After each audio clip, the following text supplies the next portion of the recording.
Hello, my name is Nicholas from Gandora Gaming, and this is my shark deck profile. I haven't made a video in probably like last 3 or 4 days. To be honest, I had a vacation with my work. Well, unofficial vacation, a kind of long story, but basically I haven't made any deck profiles lately, so this is my next deck profile. Sharks. Sharks got a lot of support in the newest set. Now, I already talked about in depth about that set in the previous video. Personally, I would not buy that set as a box. I would buy it individually as packs. Well, not individually as packs. Buy individually as cards. Do not buy the packs themselves, but singles of the cards because it's a lot cheaper that way. But I, for one, love the Shark archetype. I think this deck is just 1 or 2 supports away from being broken and actually maybe reaching the meta. But for now, it's still a pretty good tier 2 rogue deck. And let's get started with the main deck, of course. So, alright, so first things first, this deck is kind of expensive. The reason for that is because this rare card, Beautiful Princess, however you want to pronounce it. Yeah, this thing's $15 each for a rare. I did not buy mine when they were $15 each. Luckily, I bought mine when they were like $1 each. Like I said, I've been collecting decks forever. So I had my playset way before the new Shark support, before this deck even got really big into support. Originally, this was a Coelacanth deck. Coelacanth, if anyone doesn't know, is a really old boss monster that is broken and is waiting on a couple more support to get this thing to be actually stupid and broken. Because basically what it does is that if it's on the field, discard 1 card, special summon different named fish from your deck until all your zones are filled, basically. So off this guy's summon and 1 discard, get 4 summon a fish. Now the effects are negated, but hey, that's so much free material, it's stupid. But we don't play him. For one, the only way to actually summon him the most correctly is by sending him to the graveyard and then reborning him back onto the field, which we can do with number 60. But to be honest, it just wasn't really that practical. And what you're gonna learn about sharks is that they're very stingy. A lot of their cards lock you into waters, and a lot of cards lock you into XYZs. And sometimes the way you do it, if you lock yourself into waters and you need to make a number 60, you kind of just can't do the combo. So that's why he is not in this list. But if you want a more cheeky, fun version of this deck, I definitely recommend getting this guy. But he's very fun. But let's go on to the $15 rare card. Beautiful Princess is basically it just gets you any fish. What it does is that when this card is normal summon, banish this card as cost, special summon a fish from deck. You can only use this effect of Beautiful Princess once per turn. To be honest, Issing is the prime ash bait. Sometimes I open a hand with this card and I don't even want to normal summon it, because if my hand's nothing but normal summons, or they're extenders and no way to summon them unless I have a control of fish, I might just summon out a different fish, save this for another turn. Because if they ash this and you have no way to protect it, you're just losing the duel. You just are. And this card's amazing. Don't get me wrong. It gets you into a Buzzsaw Shark for free from deck. But like I said, Ash just hates on this card. I will say Imperm doesn't do much because it banishes its cost on summon. So I'm not sure how Imperm or Veiler work on a scenario, because it instantly goes away. It doesn't like, well, I guess if it effect banishes its cost. So Imperm and Veiler kind of work weird around it. But yeah, this card is amazing. Personally, if there's you can probably cut this if you like to say a more budget variant, and I'll tell you what budget cards you can play. But Beautiful Princess is a pretty good card. Next, Buzzsaw Shark, our main normal summon, or the guy you summon off Beautiful Princess. Buzzsaw Shark is stupid. Buzzsaw Shark says it's treated as a 5, level 5, level 3, and level 4 when it comes to making XYZs, as long as it's a water monster, I believe, which is stupid. So it could treat itself as a 3, 5, or 4. It's already a 4, So there you go. And also it has the effect where you can target one fish you control, including himself, special summon a fish from deck with a different name. Really, really busted card. It is once per turn. This is also your ash bait. If you summon this thing, you're most likely going to ash this guy. You're going to imperm or veiler this guy. Buzzsaw Shark is a very strong card. He literally it's just like Beautiful Princess, but gets you another fish. But unlike Beautiful Princess, it's a level 4, and it stays on the field. And because it could be treated as 5s, it helps us go into rank 5 plays as well, which is awesome. Next, we play 3 Lantern Shark. Most fish decks actually cut Lantern Shark to 1. Personally, I really like Lantern Shark as a 3-of. I'll get into that reason why now. Lantern Shark basically is your Summoner Monk / Goblin Burg of the deck. When this card is normal summoned, special summon a fish from your hand. That's all this card does. It also has the same effect as Buzzsaw Shark, where you are locked into XYZ. So both Buzzsaw and Lantern lock you in XYZs, and also they're treated as a 3, 4, or 5. So extra special summon plus it's treated as a 3, 4, or 5, and it locks you in XYZs, which sucks. Now, don't get me wrong, it's not the worst lock. The worst lock in this deck is the water lock, which we'll get into, because some of these cards say you're locked into water special summons for the rest of the turn, which must be your last activations. Because if you don't, then you're kind of just screwed. But yep, Lantern Shark's really good. I like him as a normal summon extender. He's just a really good level 4, even if he's negated. He's still a level 4 that's treated as a 5. He ain't a bad card. Next, for our last normal summon. So that's it for the normal summon to the deck. Besides this guy, Right Hand Shark. Now, Right Hand Shark is the weirdest extender. When the left and right hand sharks were announced, we thought this was going to break sharks, and honestly, it really hasn't. Right Hand Shark basically says, hey, when this card is in the grave, you can reborn, and you control no cards, you can reborn it, but banish it when it leaves the field. Also, whatever is made with this guy's material, he is immune from battle. So whatever this thing is made with XYZs is immune from battle. You can't kill it by battle, which is nice. A lot of people don't realize that. So when you get this attached to like a Bahamut shark, detach the other material, then they could kill Bahamut, and that Bahamut stays because it can't be destroyed by battle, which is pretty nice. I would say it's kind of a Garnet in the deck. It's a 1 Garnet.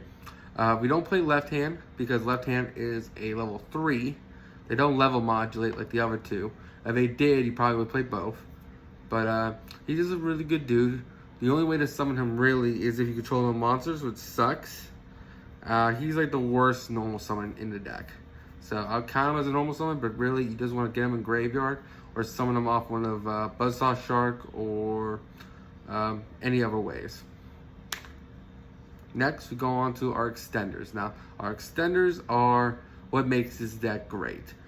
The reason why this deck, I would say, is tier 2 is the fact that it can play through 2 to 3 hand traps, no problem. I would argue you can play through 4.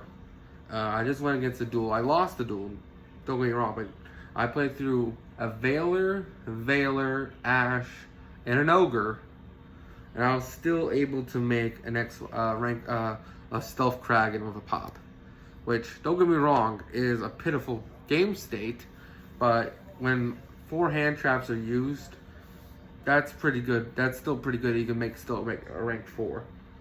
But let's go on to the extenders. Abyss Shark is probably the best extender in the deck and also has one of the worst restrictions.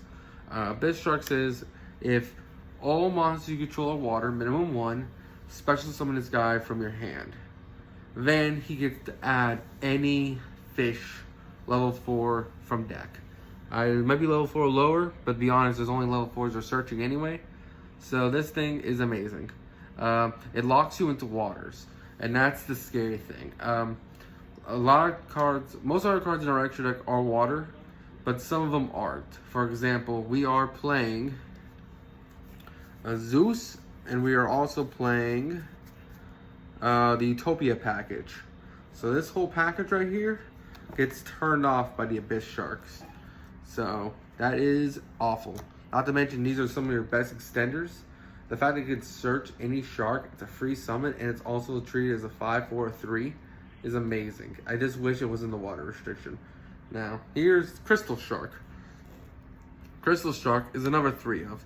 I've seen some lists with 1 of this card. I think that's crazy. Crystal Shark has the restriction just like these guys, where it locks you in XYZs, and basically says during during your turn, if this card's in the grave or on the field, special summon it by targeting 1 water on the field and have its attack.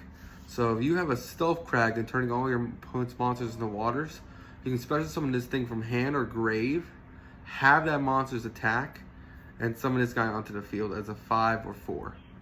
Or 3 technically, but we don't play 3s, which is amazing. I also forgot to mention Abyss Shark doubles the damage you do. So Abyss Shark doubles the damage you do with an XYZ as material, and Crystal Shark as summoning halves a monster if it halves your opponent's monster. So that's also really good. Sharks had an issue of OTKing, and these two having a monster and then doubling the damage is really great. But honestly, the doubling damage part barely ever comes up. It's just a great extender.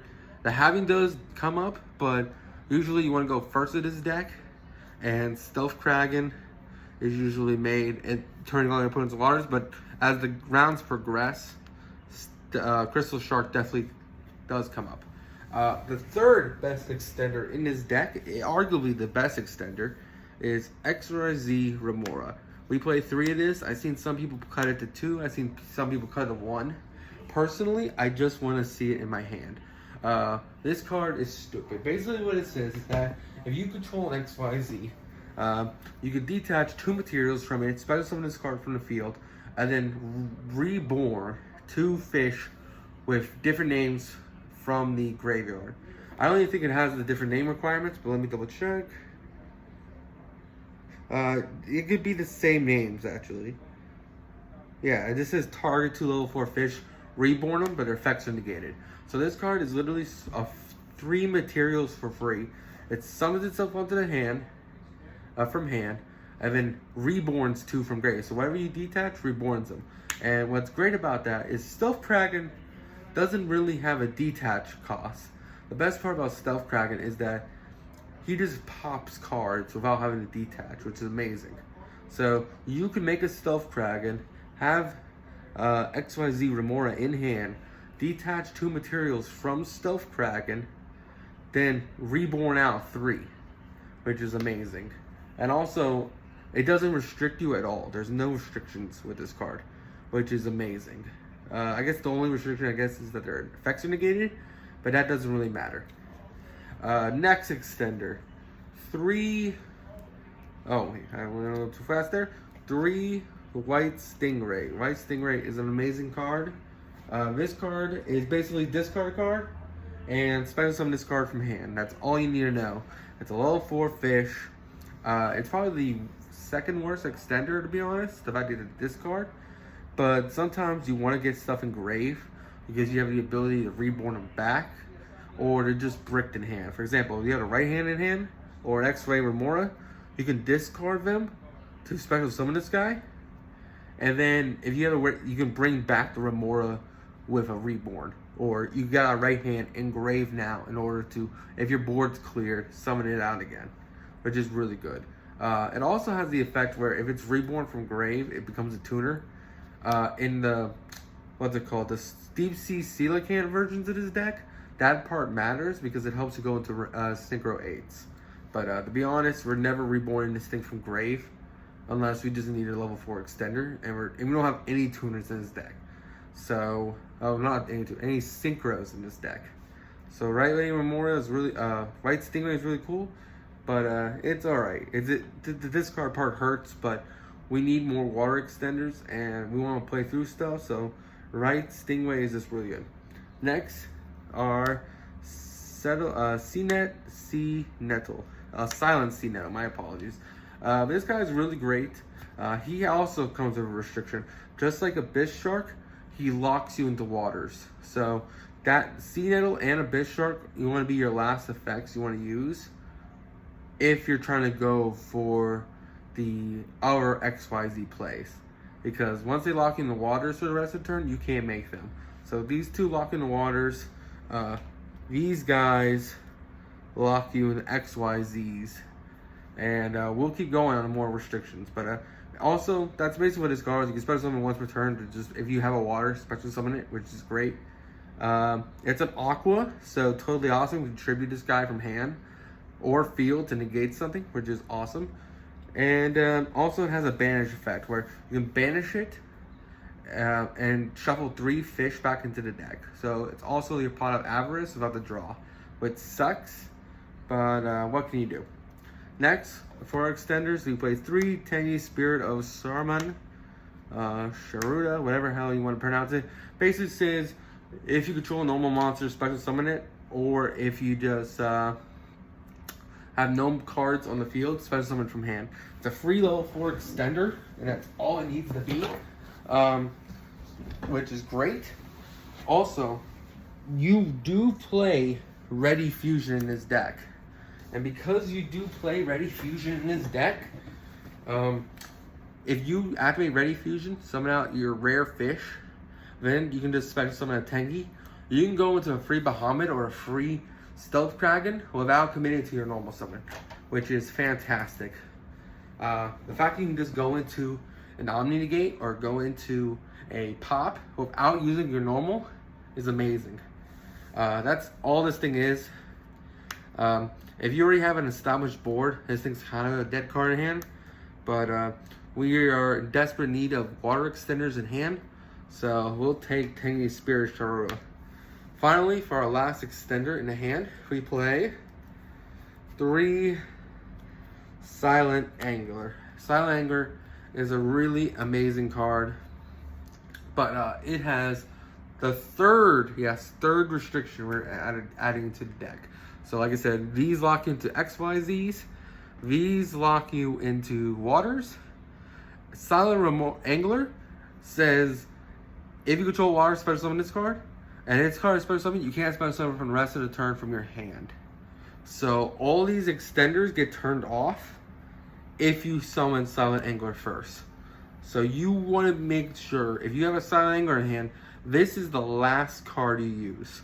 Because the fact that it locks you out from special summoning from your hand can ultimately end your turn. So Silent Angler is the last card that you want to summon when it comes to all the fish extenders in hand. And that is it for the fish deck when it comes to monsters. I do have some honorable mentions I want to bring up real quick, because fish are just a really cool archetype and they have so many things going for them. But ultimately, there is some things I had to cut out. For example, I already told you about the Deep Sea Coelacanth. But other level 4s that we've cut out, Summoner Monk. Summoner Monk, there's not enough really good spells in the deck. We just cut it out, not to mention it's ash bait. It's not a water. It's just a really cool extender. My original build had Summoner Monk back when this deck didn't have a lot of support. Royal Swamp Eel, again, it's a tuner for fish, which is really cool. So it's good with the coelacanth. Another great card, which you probably haven't mentioned yet, Lifeless Leaf Fish. Great card. It's Foolish Burial for fish monsters. My original build up to like 2 weeks ago was playing 3 of this guy because I was playing the coelacanth build.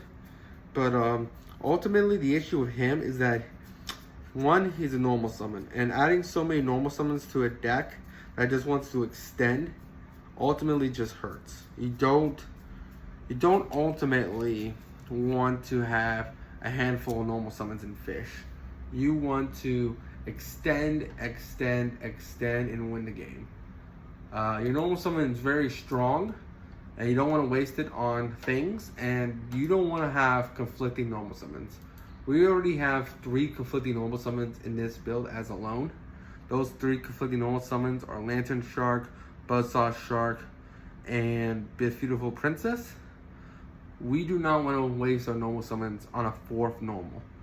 Don't get me wrong, Foolishing any fish is really good, but to be honest, in this build, there's not that much we want to Foolish. So in the Coelacanth version, you can Foolish Coelacanth, reborn it back with like number 60 Dagaris, and then you're good to go. You're popping off. But because we're not playing that build and so many things lock you in the water, or just lock you in general, and there's so many like weird things you gotta play around, ultimately I just cut them out. You don't want conflicting normal summons, and the Foolish part is nice, but in this build, the only Foolish target is there's two things. Right hand shark, or if we have a spell card, we can one of our spell cards, we can either reborn that card and search one, which is really good, or we can add it to hand. So that's where this interaction would come up. But because Abyss Shark already searches any shark, and Buzzsaw Shark already summons any shark from deck, and Tuneful Princess already does that as well, we don't need a fourth way to send a card to grave and then reborn it back. Because that's kind of a 2-card combo. All these guys are 1-card combos. You know what I mean? Like, he's a free rank 4. He gets you to the free rank 4. Abyss Shark searches another XYZ, which makes you a rank 4. Lifeless Leaffish needs to send a card. And then you need another card in hand to reborn it. See what I mean? So, it's a 2-card combo instead of a 1-card combo. And that's why we're not playing it. Another guy who you could play, and a budget build, which for now is this guy. So I'll go into him right now. This guy is unknown. Let me just print him out. It is our friendly neighborhood Ice Knight. So Ice Knight is really cool. He's your water version of Summoner Monk, basically Lantern Shark 2.0. When this guy is normal summoned, you can then choose to then normal summon again in order to then extend even further. But again, we don't want to conflict this deck with multiple normal summons. Thus, we only play, what's it called? We only play this, we don't play this at all. But if you want a budget version of this deck, you would play Ice Knight as a 3-of. This is a really cool water aqua, which is cool. So it's another thing to tribute off Toad. Also, all waters gain, I believe, like 200 attack. No, it's 400. It's 400 attack, which is cool and all, but it's just not enough in this day and age. The reason why I have them blank right here is because I currently need one more spell. That spell being Ready Fusion. I do not have Ready Fusion, and I do not have Rare Fish.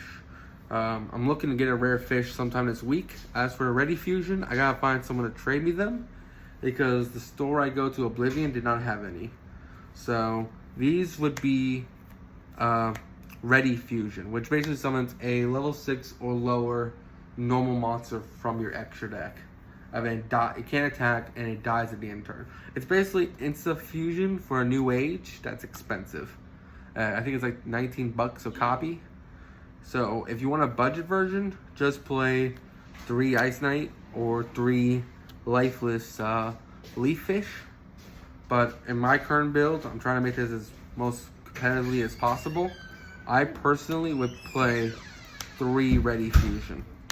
Or if you really want to still play the Rare Fish, you play Insta Fusion, Monster Reborn, Harpy's Feather Duster, if you really want to. And that would work just the same. Alright, now let's go on to our spells.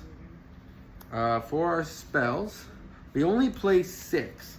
Now, that might sound crazy to you, but sharks are very combo. They combo.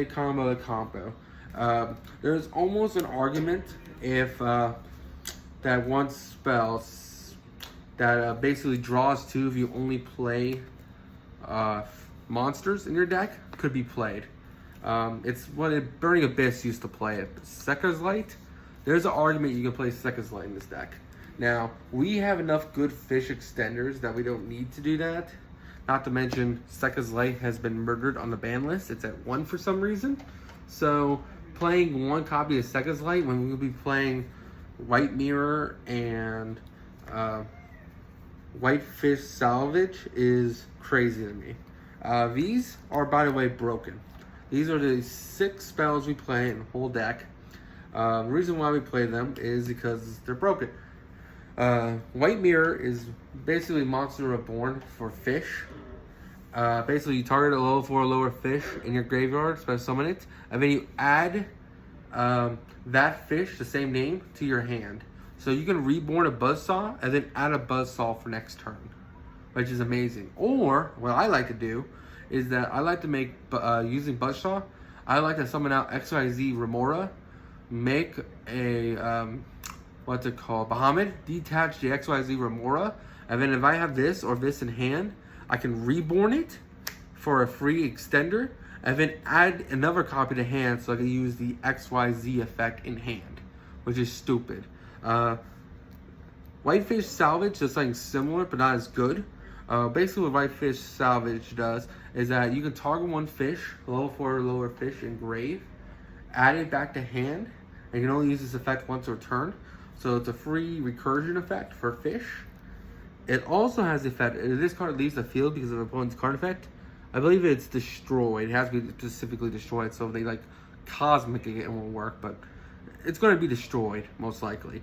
You get to add any fish from deck to hand, which is really good. A really, really good card. And reason why White Salvage is so good is because, like that same play earlier, if we make a Buzzsaw, summon out a XYZ Remora, make Bahamut detach XYZ Remora, we can then activate White Salvage, return the XYZ Remora to the hand, then extend it a little bit more, then use XYZ Remora from hand, summon out 3 monsters of Soul Charge, which is really good. That's why these are really good in the deck, and I highly recommend them. Now we'll go on to the, I believe the extra deck, which is jam-packed. There's a lot of good targets when it comes to fish and waters. So the extra deck and the main deck is packed, and there's a lot of good targets that I'll explain. Alright, let's go on to the extra deck.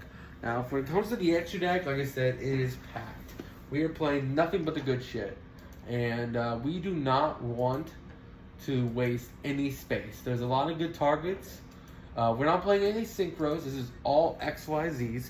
We're also not playing any links either.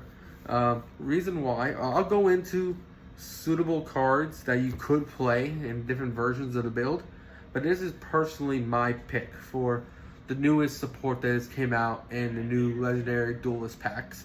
So first things first, we play one number 4 Stealth Kraken. This guy is for Kraken control. He's an amazing card.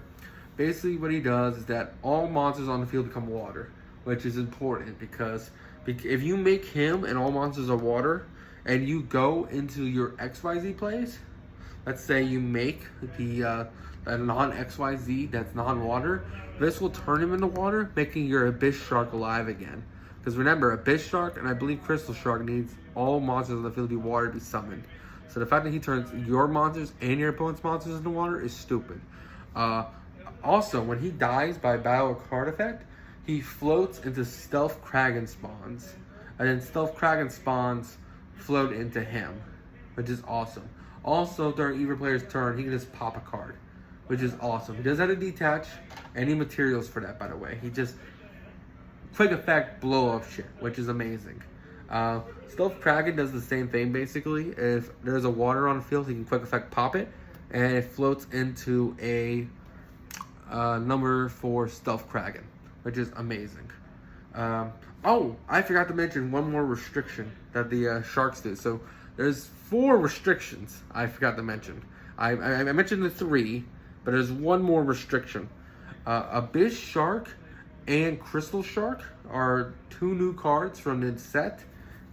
These guys, let's see, let's find them real quick. Abyss Shark and Crystal Shark, I forgot to mention this. They are only treated as level 4s or level 3s when the making of a number monster, which is very important. So this guy and this guy cannot make Bahamut. They cannot. Bahamut's not a number monster. Stealth Kraken is a number monster. We'll get into the number monsters we play. But that is a restriction that these guys also have. So not only does he lock into waters and he locks in XYZs, they both have to be made with number monsters, which is very important. I just remember that now, looking at number 4, Stealth Kraken's name. And personally, there is an argument to play 2 Stealth Kraken spawn. I'm thinking of cutting this to 1. I think I am going to cut this to 1 in this build. Basically, there's so much no room in the extra deck that you really need the space. And to waste a space or a slot for a second Kraken spawn is very hard. It's very hard to justify. Personally, I think it's 1-1, and that's the perfect ratio. So if you want, you can play the second Kraken spawn. But for me, it's 4 and Kraken spawn.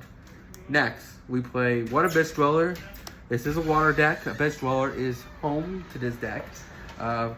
Abyss Dweller basically bumps all your waters by 500 attack, which is amazing. Also, it uses detached material, quick effect. Your opponent can't activate effects in the graveyard. He's just amazing. He's literally a floodgate for grave, which is awesome. He's boosting all waters monsters you control by 500, and he's just a really good card. Next, 2 Totally Awesomes. This guy is just amazing. I hope to God he doesn't get hit in the next list. Totally Awesome basically says is that, well, it has a lot of effects, to be honest. But we're summoning it off Bahamut Shark, so we don't play any level 2s. Bahamut Shark, this says detached, special summon a level, I believe 4 lower water from the deck. And Toad is always our choice. Alright, so back to what I was saying. Totally Awesome has a lot of effects. Basically, what you need to know is that when this card is, you contribute this card on the field to negate a card, any card that's non-negate, and then you steal it. And then this card can shuffle back 1 water from either your grave back to either the extra deck or deck. That's what Totally Awesome does.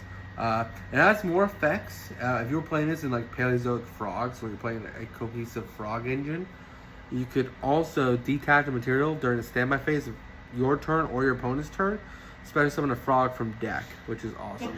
But we're not playing a frog package.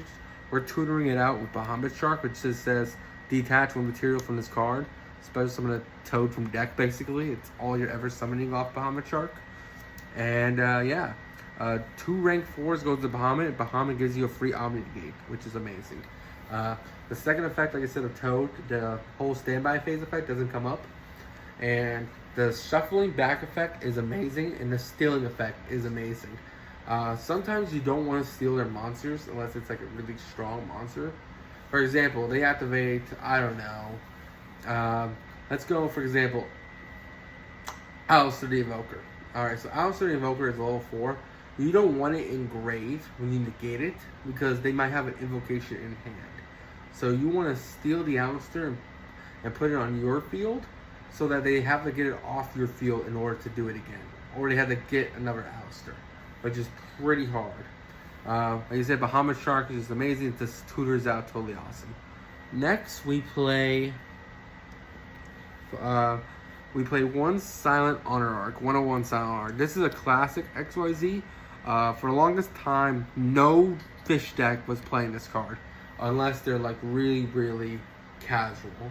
But now, because of the new support that came out in the Legendary Fisherman or Legendary Duelist, this card is decent.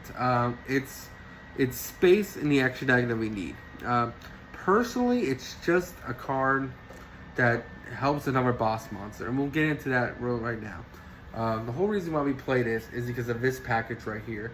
Nash Knight, XYZ Nash Knight, and number C101 Silent Honor Dark. Now, this is the only reason why.